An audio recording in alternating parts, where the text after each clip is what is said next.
Subscribe करें everyday time channel को। Last video की तरह यह वीडियो भी स्पॉन्सर्ड है एवरीडे टाइम चैनल की तरफ से। इस चैनल पर हमको मिलते हैं संगीत साधना और सात्विक म्यूजिक जैसे अनोखी वीडियोस जो हमारी नींद की प्रक्रिया को पूर्ण रूप से बदल सकती है।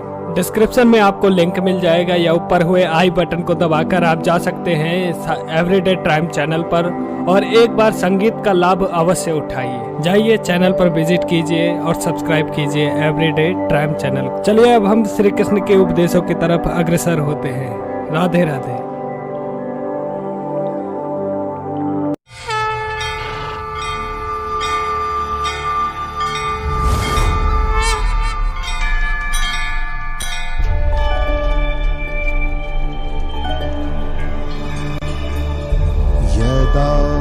यदा हि धर्मस्य ग्लानिर्भवति भारत अभ्युत्थानम् अधर्मस्य तदात्मानं सृजाम्यहम्।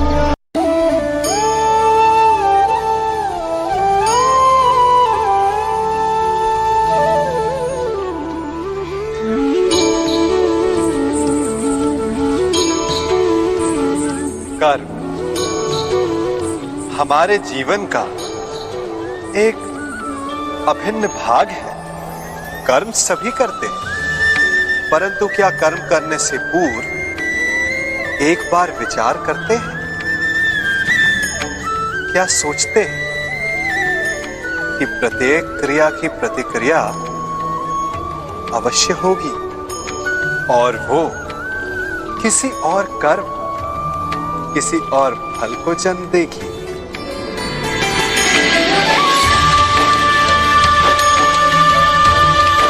ये झूला एक बार झुलाओ तो लौटकर अवश्य आएगा। उसी प्रकार हमारे कर्म और उसके फल लौटकर आते हैं।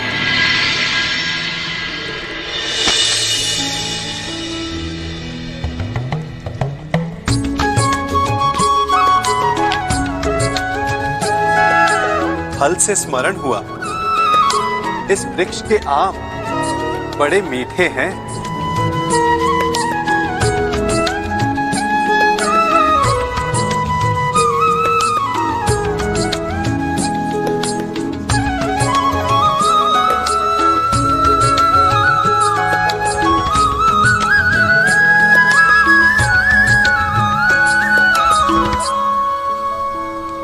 इस वृक्ष को बोने वाले ने कदाचित इसके फल खाने की इच्छा नहीं की होगी। यदि की हो भी तो आवश्यक नहीं कि उसने इसके फल खाए हों, परंतु मैं खा रहा हूं। वर्षों पहले किसी ने यहां आम बोए। यदि वो कांटे बोता तो कदाचित वो पांव में चुभते। कभी कभी हमारी पिछली पीढ़ी के कर्मों का फल हम खाते हैं और हमारे कर्मों का फल हमारी संतति भुगतती है।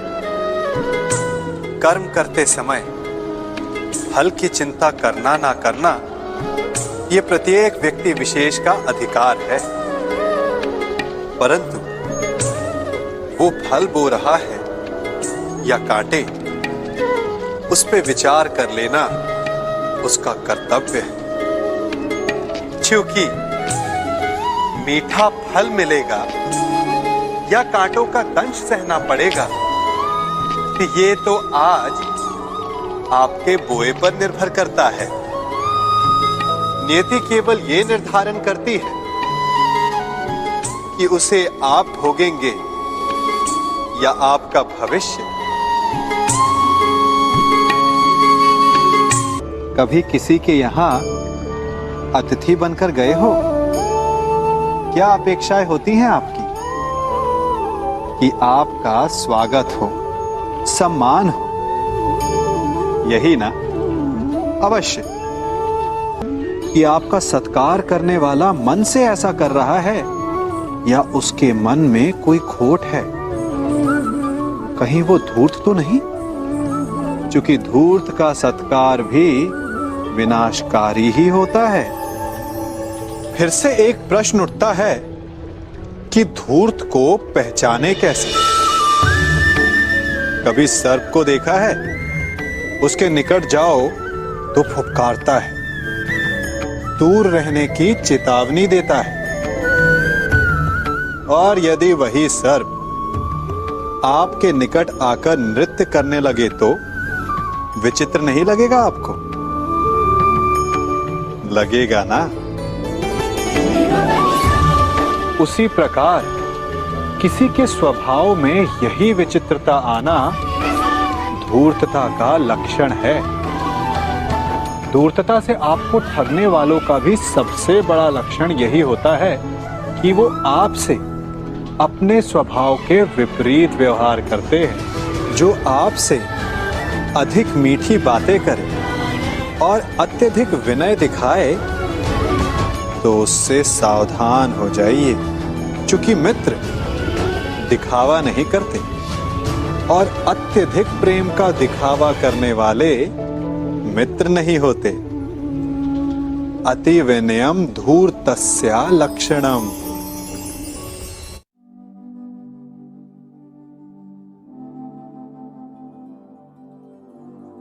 सब्सक्राइब करें एवरीडे टाइम चैनल को। लास्ट वीडियो की तरह यह वीडियो भी स्पॉन्सर्ड है एवरीडे टाइम चैनल की तरफ से। इस चैनल पर हमको मिलते हैं संगीत साधना और सात्विक म्यूजिक जैसे अनोखी वीडियोस जो हमारी नींद की प्रक्रिया को पूर्ण रूप से बदल सकती है।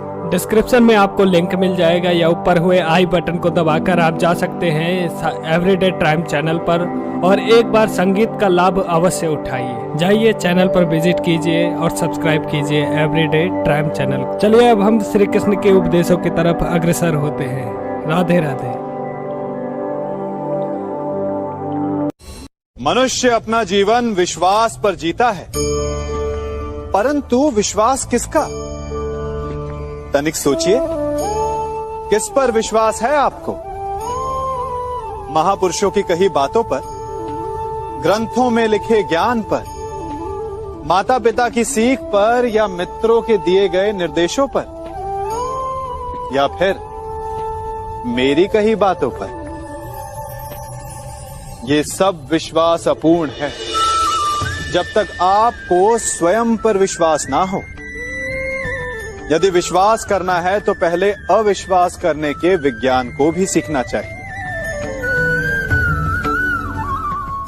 आप किसी की बातों पर विश्वास ना करें। आप अपने मन से पूछें, अपनी अंतर आत्मा से प्रश्न करें और जो उत्तर मिलेगा वही सबसे उचित होगा।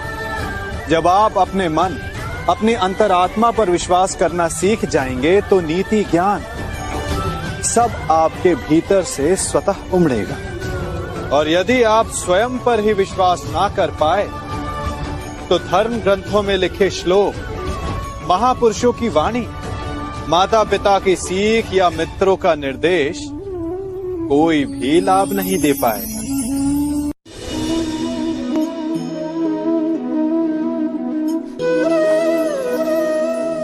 सत्ता की लालसा सबके हृदय को घेरे रहती है। प्रत्येक व्यक्ति अपना एक राष्ट्र निर्मित करने का प्रयत्न अवश्य करता है। फिर वो राष्ट्र कुरु राष्ट्र की भांति बहुत बड़ा हो या फिर अपने परिवार तक सीमित हो, वो सत्ता प्राप्त करने का प्रयास अवश्य करता है। किंतु सत्ता का वास्तविक रूप क्या है? क्या हमने कभी विचार किया है? एक मनुष्य जितने अधिक लोगों के जीवन को प्रभावित कर सके, जितने अधिक लोगों के जीवन की स्वतंत्रता पर अंकुश रख सके, उतनी ही अधिक सत्ता का अनुभव करता है वो। सत्ता का वास्तविक रूप ही है अन्य के जीवन पर स्वयं का प्रभाव। किंतु क्या वास्तविक प्रभाव प्रेम, दया, करुणा और धर्म से निर्मित नहीं होता? जब भी मनुष्य कठोरता और अधर्म से सत्ता प्राप्त करने का प्रयत्न करता है, तब वो दूसरों के हृदय में विरोध अथवा विद्रोह को जन्म देता है। और परिणाम कुछ इस प्रकार। हाँ, कुछ समय के लिए वो स्वयं को प्रभावी और शक्तिशाली अवश्य पाता है, किंतु वो वास्तविक सत्ता नहीं। यही कारण है कि भृगु और वशिष्ठ जैसे ऋषियों की आज भी पूजा की जाती है, रावण और हिरण्यकशिपु की नहीं। इस पर तो आप विचार अवश्य करें। सत्य कहा ना। विद्या प्राप्त करने का प्रयत्न आपने क्यों किया था अंगराज? क्या विद्या का महत्व जाना था आपने? क्या विद्या प्राप्त करके समाज को लाभ देने की इच्छा थी आपके हृदय में? या केवल अपने अपमान का प्रतिशोध लेने हेतु आपने विद्या प्राप्त की?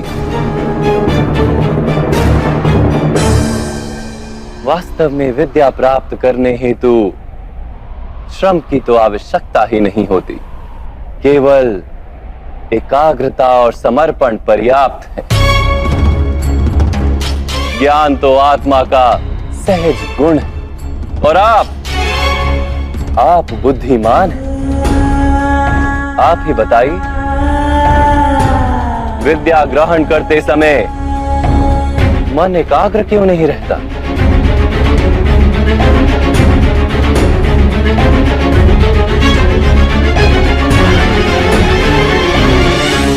जब ज्ञान को मनुष्य साधन मानता है, किसी अन्य वस्तु को प्राप्त करने हेतु ज्ञान ग्रहण करने निकलता है, तब ज्ञान ग्रहण करते समय उसका मन स्थिर नहीं हो पाता। ज्ञान उसकी आत्मा का गुण नहीं बन पाता। जैसे रंग वस्त्र का अपना गुण नहीं होता, इसीलिए सूर्य प्रकाश में तपकर रंग छूट जाता है। जो व्यक्ति अमूल्य ज्ञान का मोल जानकर ज्ञान प्राप्त करता है, वो उत्तम बन जाता है। किंतु जो व्यक्ति कुछ और प्राप्त करने के आशय से ज्ञान प्राप्त करता है, वो जीवन भर श्रेष्ठ बनने की स्पर्धा में लगा रहता है, किंतु उत्तम नहीं बन पाता। आप इस संसार में ऐसे कई लोगों को जानते होंगे जिन्हें आप स्वार्थी मानते हैं, जो आवश्यकता पड़ने पर ही आपको स्मरण करते हैं, किंतु जैसे ही उनकी आपके सहायता की आवश्यकता पड़ती है, हाथ जोड़कर आपके सामने सज्ज रहते। बड़ा क्रोध आता है ना इनको, मन खिन्न हो जाता, मन से ये स्वर निकलता है कि इस व्यक्ति की सहायता ना करें। ऐसा कभी मत कीजिए। आप सोचेंगे क्यों कह रहा हूं मैं ऐसा? स्मरण रखिएगा, दीपक का स्मरण व्यक्ति केवल तभी करता है जब अंधकार गहरा हो जाता है। उसे स्वार्थी मानकर स्वयं व्याकुल ना होइए, स्वयं को दीपक मानकर आनंदित होइए। भाग्यवान समझिए खुद को कि आप इस संसार में किसी की सहायता करने योग्य हैं। किसी के स्वार्थी होने से स्वयं का दृष्टिकोण न बदले। बस ये दृष्टि रखिए स्वयं के परमार्थ पर। मन प्रसन्न होकर बोले, राधे राधे। समाज में अक्सर लोग कहते हैं कि मैं उस आदमी से कोई संबंध नहीं रखूंगा, क्योंकि वो तो मनुष्य है ही नहीं, वो इंसानियत के नाम पर धब्बा है। आप भी इस तरह की बातें लोगों से जब तब सुनते ही रहते होंगे। मनुष्यता की आशा तो मनुष्य से की ही जानी चाहिए, लेकिन जब कोई मनुष्य मनुष्यता त्याग कर अमानवीय हो जाए तो उसे कैसे याद दिलाएं कि वो मानवता के महान मूल्यों का अनादर कर रहा है। हम अक्सर इस प्रश्न से घिरते रहते हैं कि मानवीयता, मनुष्यता या इंसानियत क्या होती है। क्या इसका कोई एक तय नियम होता है? मोटे तौर पर मनुष्यता के 5 लक्षण विद्वानों द्वारा बताए गए हैं। पहला, कि जो दूसरों के दुख से द्रवित हो। दूसरा, कि वो दूसरों को कष्ट ना दे। तीसरा, कि वो किसी के प्रति अन्याय होते देखे या कष्ट में देखे तो सहायता के लिए स्वयं आगे आए। पुकारे जाने की प्रतीक्षा ना करे। चौथा, कि उसके मन में सबके प्रति सम्मान का भाव हो, यानी ऊंच नीच, अमीर गरीब, सेवक स्वामी, इन सब के आधार पर किसी तरह का भी भेदभाव मन में ना आए। पांचवा, कि मनुष्य को अपने उदार होने का भी अभिमान ना हो। मैं इसी मनुष्यता को समझाने के लिए एक ऐतिहासिक सत्य घटना आपको बताता हूं। एक समय की बात है, महात्मा गांधी जी अपने निजी सचिव महादेव भाई देसाई के साथ रेलगाड़ी में यात्रा कर रहे थे। तब के समय में गाड़ियों में आज के जैसे पंखे या एसी का प्रबंध नहीं होता था। यात्रा से थके गांधी जी आराम करने के लिए लेटे थे और उनके सचिव महादेव भाई बापू की सुविधा के लिए सेवा भाव से हाथ के पंखे से हवा कर रहे थे। अचानक पंखा करते करते महादेव भाई कब सो गए उनको पता ही नहीं चला। कुछ समय के बाद जब महादेव भाई की नींद टूटी तो क्या देखते हैं, बापू उनको पंखा कर रहे हैं। महादेव भाई को बहुत वेदना हुई। वो बोले, बापू ये क्या कर रहे हैं आप? गांधी जी बोले, महादेव भाई, जितना आराम मुझे चाहिए उतना ही आराम आपको भी मिलना चाहिए। सुख और नींद पर आपका और हमारा बराबर अधिकार है। इसमें किसी भी तरह का भेदभाव कैसे चलेगा? यह है मनुष्यता का एक उदाहरण, जिसमें व्यक्ति अपने पद प्रतिष्ठा के घमंड में ना पड़कर अपने साथ वाले किसी भी व्यक्ति को बराबर का मान दे, बराबर समझे, बराबर माने।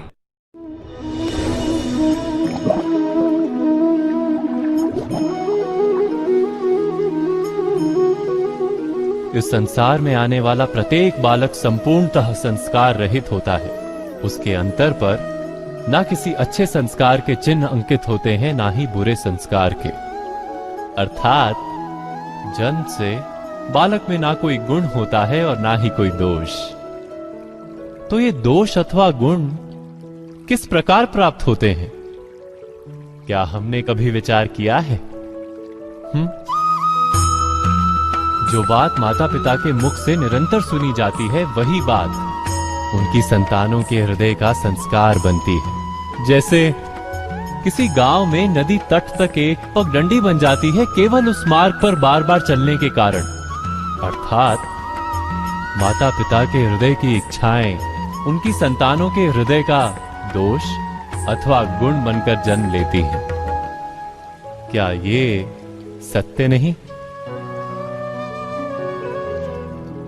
पर फिर भी जब उनकी संतानों में कोई दोष दिखाई देता है तो माता पिता आश्चर्य और दुख से भर जाते हैं। माता पिता का हृदय ये प्रश्न करता है कि उनकी संतानों में ये कुसंस्कार आए कहां से।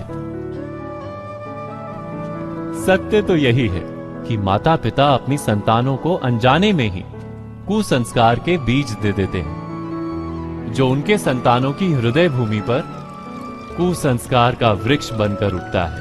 अर्थात अपनी संतानों को सुसंस्कारी और धर्ममय बनाने की आशा रखने वाले प्रत्येक माता पिता को प्रथम अपने हृदय की इच्छाओं पर अंकुश रखना क्या अनिवार्य नहीं?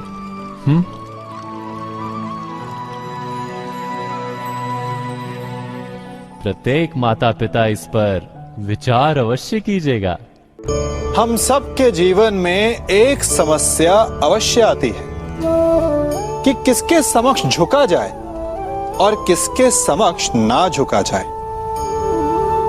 अधिकतर लोग ये कहते हैं कि एक स्वाभिमानी किसी के समक्ष नहीं झुकता, तो कुछ लोग ये कहते हैं कि जिसका आकार बड़ा होता है वो झुका हुआ है।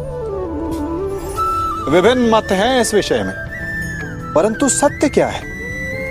क्या आपने कभी इस सत्य को जानने का प्रयास किया? विचित्र पहेली है ना? वास्तविकता में ये सब परिस्थिति जन्य है।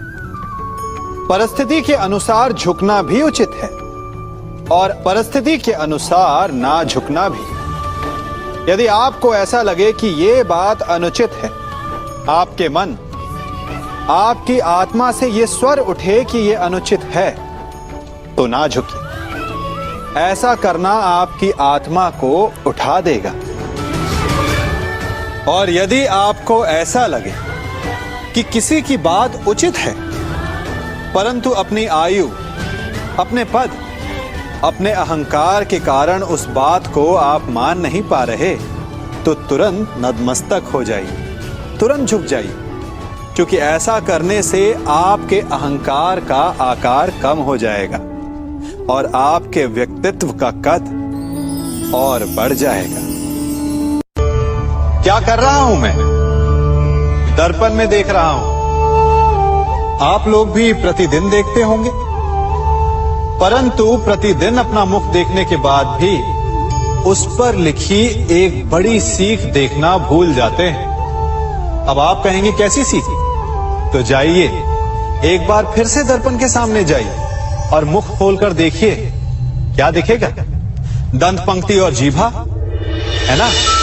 अब विचार कीजिए, दंत जन्म के पश्चात आते, एक नहीं 2 बार आते, परंतु मृत्यु से पूर्व नष्ट हो जाते हैं। और जीभा जन्म पहले से होती है, परंतु मनुष्य के मृत्यु के पश्चात भी उसके अस्तित्व में रहती है ना आश्चर्य की बात?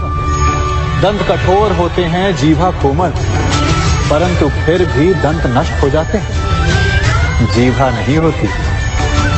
यही रहस्य है कि हठी और कठोर लोग शीघ्र नष्ट होते हैं और कोमल, लचीले, आवश्यकता के अनुसार स्वयं में परिवर्तन ला सकने में सक्षम लोगों का ही अस्तित्व रहता है। अर्थात परिस्थितियों के अनुसार स्वयं को लचीला बनाना सीखिए और आपका जीवन सरल हो जाएगा। जीवन में भय किसने नहीं देखा? मृत्यु का भय, अपनों के चले जाने का भय, असफलता का भय, हिंसा का भय। हम जानते हैं कि इस भय या डर के कारण हमारी मति मारी जाती है, बुद्धि चकरा जाती है, हम उचित निर्णय नहीं कर पाते और अंत में जिस बात का डर होता है हम स्वयं उसे सच कर देते हैं। हम जीवन भर भय या डर से लड़ते रहते हैं, किंतु भय से छूटने का कोई उपाय नहीं मिलता। किंतु क्या हमने डर के विषय में विचार किया है? डर वास्तव में क्या है? जिस बात का हमें डर होता है, क्या वास्तव में वही डर का कारण होता है, या डर हमारे मन का भाव मात्र है जिसका वास्तविकता के साथ कोई संबंध नहीं? डर सदा ही भविष्य से लगता है, भविष्य में कुछ अनुचित या अघटित ना हो जाए, जीवन का स्वरूप कहीं बिगड़ ना जाए, यही होता है ना डर। और भविष्य तो सदा ही अनजान रहता है, इसलिए हम कभी वास्तव में डर से छूट ही नहीं पाते, कभी निर्भय हो ही नहीं पाते। भय हमारे अज्ञान का परिणाम है, क्या ये सच नहीं?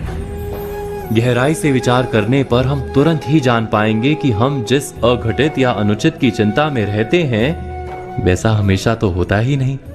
भविष्य का क्रम तो हमारे डर से अनजान अपने मार्ग पर चलता रहता है। भय के कारण भविष्य नहीं बदलता, केवल हमारा मन रोग से भर जाता है।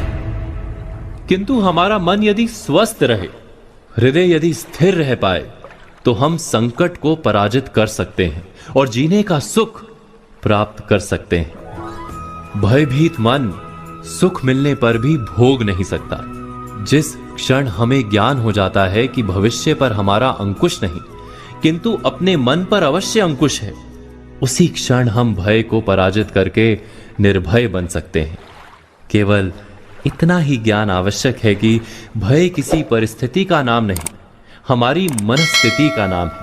मन की दृष्टि में परिवर्तन करने से हम निर्भय हो जाते हैं।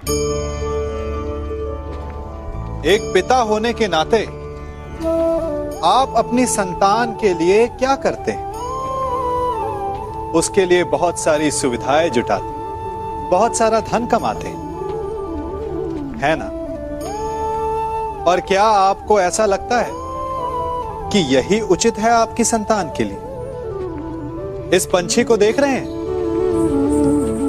यह भी संतान को जन्म देता है, उन्हें पालता है, पोसता है, उड़ना सिखाता है और भोजन का प्रबंध भी करना सिखाता है, परंतु उनके बड़े हो जाने के बाद उनके लिए अलग से घोंसला नहीं बनाता। क्यों? क्योंकि यदि इसने संतान को सब कुछ करके दे दिया तो संतान क्या करेगी? वो अपनी संतान को तब तक भोजन कराता है जब तक उसकी संतान स्वयं भोजन का प्रबंध करने में सक्षम नहीं हो जाती, और उसका लाभ यह मिलता है कि उसी की भांति उसकी संतान आत्मनिर्भर बनती है।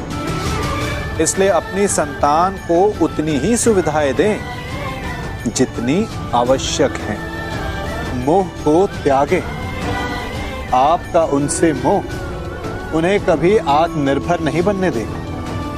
अपनी संतान को कर्म करना सिखाइए। यदि आपकी संतान कर्म करना सीख गई तो वो धन स्वयं कमा लेगी, और यदि वो आलसी अकर्मण्य बन बैठी तो आपके संचित धन का भी नाश कर देगी। जब अपने किसी अच्छे कार्य के उत्तर में दुख प्राप्त होता है अथवा किसी को उसके दुष्ट कार्य में सुख मिलता है तो मन अवश्य ये विचार करता है कि अच्छा कार्य करने का, धर्म के मार्ग पर चलने का तात्पर्य क्या है। पर दुष्ट आत्मा को क्या प्राप्त होता है ये भी देखिए। दुष्टता करने वाला हृदय सदा चंचल रहता है, अकुलाता रहता है। मन में सदा नए नए संघर्ष उत्पन्न होते हैं। अविश्वास उसे जीवन भर दौड़ाता है। क्या ये सुख?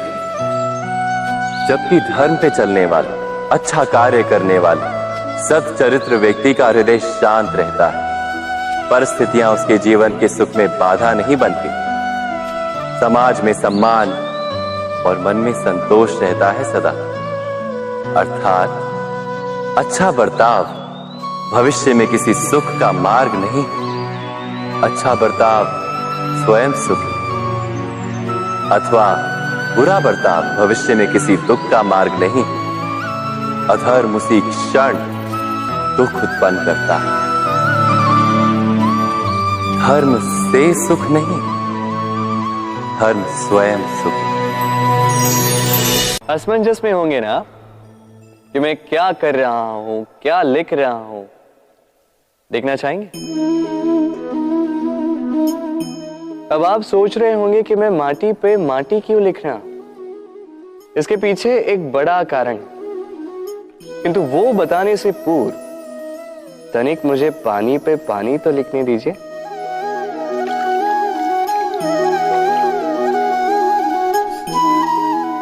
क्या हुआ? जो मैंने लिखा वो दिखाई क्यों नहीं दे रहा? तो ये रहा आपके पहले प्रश्न का उत्तर। माटी पर माटी लिखना कितना सरल है, उतना ही कठिन है पानी पर पानी लिखना। संबंध भी कुछ इसी प्रकार होते हैं। बनाते समय माटी पर लिखने जितने सरल और निभाते समय पानी पर लिखने जितने कठिन। अब प्रश्न ये उठता है कि पानी पे लिखा कैसे जाए।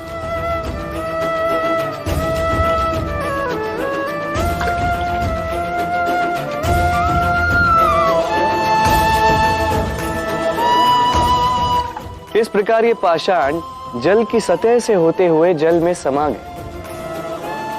ठीक इसी प्रकार हमें संबंधों को भी निभाना है। इस पाषाण की भांति निष्ठा से गहराई में जाओ, संबंध कभी नहीं बिखरेंगे। राधे राधे। पिता होना बड़े आनंद का विषय है, और जितना बड़ा आनंद है उससे भी अधिक बड़ा उसका उत्तरदायित्व भी। आप में से भी कुछ पिता होंगे, कुछ संतान, और मुझे पूर्ण विश्वास है कि आप लोग भी अपना उत्तरदायित्व अवश्य पूर्ण करते होंगे। हर पिता अपनी संतान के सुख के लिए, उसके उज्जवल भविष्य के लिए रात दिन परिश्रम करता है, धन इकट्ठा करता है, सुविधाएं एकत्रित करता है। आप भी करते होंगे। हर पिता को यही लगता है कि उसने अपनी संतान को सब कुछ दे दिया, परंतु फिर भी संतान प्रसन्न नहीं रहती। यदि आपको विश्वास नहीं तो आप भी स्वयं अपनी ही संतान से पूछ लीजिए। उनको अवश्य कहीं ना कहीं कोई कमी अनुभव होती होगी, और इसका केवल एक ही कारण है, और वो है पिता की भूल। उसे लगता है कि उसने अपनी संतान को सब कुछ दे दिया, परंतु वास्तव में वो उसे सबसे अमूल्य विरासत दे ही नहीं पाता, और वो अमूल्य वस्तु है समय। अपनी संतान को समय दीजिए, उसे समझिए, उसे समझाइए, उसके साथ खेलिए, और जीवन के मैदान में उसे खेलना सिखाइए। उसे संस्कार दीजिए, उसे उसके मार्ग पर चलने दीजिए। मार्ग भटके तो उसे उचित मोड़ भी दिखाइए। विश्वास कीजिए, इससे अधिक कोई अमूल्य वस्तु आप अपने संतान को नहीं दे सकते। व्यक्ति किसी और वस्तु या भाव से परिचित हो ना हो, भय और भविष्य दोनों ही व्यक्ति के मन में सदैव रहते हैं, जिनका अस्तित्व व्यक्ति के अस्तित्व पे भारी रहता है। विचित्र है ना? वह वो है जिसे आप नहीं जानते, जो अनजान है, और इसी कारण आपको भय लगता है कि ना जाने क्या होगा। भविष्य वो है जो अब तक घटा ही नहीं, तो जो घटा ही नहीं उसके विषय में चिंता क्यों? आपके हाथ में है वर्तमान। वर्तमान के कर्म सत्य मन से कीजिए, और सोचिए ये कि अपने कर्मों को और कितनी श्रेष्ठता से किया जा सकता है। इसलिए आप विश्वास कीजिए, यदि वर्तमान के कर्मों को आप सत्य मन से करोगे तो भय स्वयं ही निकल जाएगा, और भविष्य का फल अवश्य ही मीठा होगा। इसलिए भय और भविष्य से डरना छोड़ दीजिए, इस वर्तमान को जी। राधे राधे। हम सभी मनुष्य अपने कार्यों में सफलता की आशा करते हैं। कार्य के आरंभ से पूर्व ही सफलता के सपने भी देखने लगते हैं। किंतु क्या आपने सफलता का रहस्य जानने का प्रयास किया है? असल में आपकी सफलता और आनंद का रहस्य छिपा है आप ही के पड़ोस के किसी बाग में खड़े एक वृक्ष के पास। क्यों, सुनकर चौंक गए ना कि भला किसी की सफलता का उसके पड़ोस के बाग में खड़े वृक्ष से क्या संबंध हो सकता है? वृक्ष के मूल भूमि से जल और अन्न प्राप्त करते हैं। शाखाएं उस अन्न जल को पत्तों तक पहुंचाती है। पत्ते सूर्य प्रकाश में लहराते हैं, हवा में लहराते हैं, जमते हैं, झड़ जाते हैं, प्रति क्षण जीवन का आनंद उठाते हैं। किसी वर्ष फल लगते हैं तो किसी वर्ष नहीं लगते, किंतु वृक्ष को फलन की चिंता में कभी उदास देखा है क्या? वृक्ष का प्रेम जीवन से जुड़ा है। जीवन का कार्य ही वृक्ष का सुख है। भूमि का अंधकार और सूर्य का प्रकाश, अन्न जल का आवागमन, पवन का नृत्य, यही वृक्ष का आनंद है। फल तो उस आनंद के परिणाम स्वरूप लग ही जाते हैं। अर्थात आनंद के कारण वृक्ष सफल होते हैं, सफल होने के कारण आनंदित नहीं होते। किंतु हम अपने कार्यों को आनंद का कारण नहीं बनाते, बल्कि उन्हें सफलता का साधन मान लेते हैं। इसीलिए हमारे कार्यों में सुख नहीं, हृदय में धैर्य नहीं, जीवन में आनंद नहीं। संसार का तो नियम है, पुष्पित नहीं हो पाती बेला, पुष्पन से यदि स्नेह नहीं। आनंद सृजन का कारण है जग में, केवल ये देह नहीं। जीव जन्म लेता है और उसके साथ ही जागती है उसकी स्मृति। स्मृति बड़ी ही बलशाली किंतु विचित्र अनुभूति होती, सदा आपके साथ रहती। आपके साथ जो जो घटता है वो कहीं ना कहीं किसी स्थान पे संचित रहता है। किंतु कभी कभी हम भूल जाते हैं कि स्मृति हमारी है, तो इसमें हमें क्या सहेजना है और क्या मिटा देना है, ये हम पर निर्भर करता है।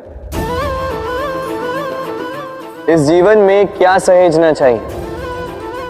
सुख, आनंद के क्षण, वो क्षण जहां किसी ने हम पर उपकार किया, वो क्षण जहां किसी ने अपनी मित्रता निभाई, वो क्षण जहां हमने किसी को सुख दिया। और हम क्या स्मरण रखते हैं?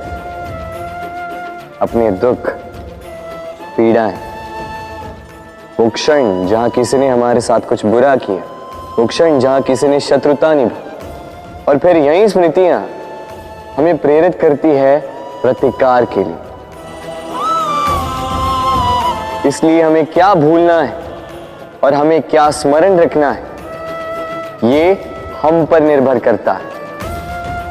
इस जीवन में सब कुछ भूल जाइए, किंतु ये अवश्य स्मरण रखिएगा, भूलने वाली बातें याद है, इसीलिए विवाद। तो प्रेम से बोलो राधे राधे। हम सबको कभी न कभी तो क्रोध आता ही और आएगा भी। मनुष्य, इन्हीं भावों से हम जुड़े। किंतु ये क्रोध क्यों आता है? कभी सोचा है आप? ये क्रोध तब आता है जब हमारे मन के अनुसार कुछ ना हो, जैसे कभी कोई हमारी बात ना माने या कभी हमें पराजय प्राप्त हो जाए। किंतु इन सारी परिस्थितियों में आधार एक ही है कि कहीं ना कहीं, किसी न किसी स्थान पे हम दुर्बल हैं। क्रोध जन्म लेता है हमारी दुर्बलता से और फिर वो हमारी सबसे बड़ी दुर्बलता बन जाता है। यदि क्रोध को वश में न रखा जाए तो भ्रम जन्म लेता है। यदि भ्रम को वश में न रखा जाए तो विवेक व्याग्र होने लगता है। और यदि व्याग्रता को वश में न किया जाए तो व्यक्ति का तर्क ही नष्ट हो जाता है। सोचने समझने की शक्ति शून्य हो जाती है और फिर उस व्यक्ति का पतन हो जाता है। इसलिए अपने क्रोध पर वश रखें और अपने मन को शांत होने के लिए करें। राधे राधे। संसार में सबसे अधिक पवित्र माना जाता है गंगा जल को। कभी सोचा है क्यों? क्योंकि गंगा जल का आविर्भाव ही शुद्ध होता है, उसका जन्म शुद्ध होता है, जहां से उसका प्रारंभ होता है वो शुद्ध होता है। और प्रारंभ का शुद्ध होना अति आवश्यक है। हमारे जीवन में प्रारंभ होता है हमारे विचार से। अपने विचार शुद्ध रखें, क्योंकि इन विचारों से बनते हैं आपके शब्द। आपके शब्द शुद्ध रखें, क्योंकि इन शब्दों से आपके कार्य संपादित होते हैं। आपके कार्य शुद्ध रखें, क्योंकि ये कार्य बनाते हैं आपका स्वभाव। स्वभाव से बनती हैं आपकी आदतें और आदतों से बनता है आपका चरित्र। और ये चरित्र संसार के समक्ष आदर्श के रूप में आता है। तो विचार से आदर्श तक की यात्रा शुभ तभी होगी जब आपके विचार शुभ होंगे। तो इस संसार में, इस जीवन में आपके विचार शुभ रखें, शुद्ध रखें। आपका मन प्रसन्न होकर बोलेगा राधे राधे। तो आज की बातों पर विचार कीजिए और आने वाले कल की प्रतीक्षा कीजिए।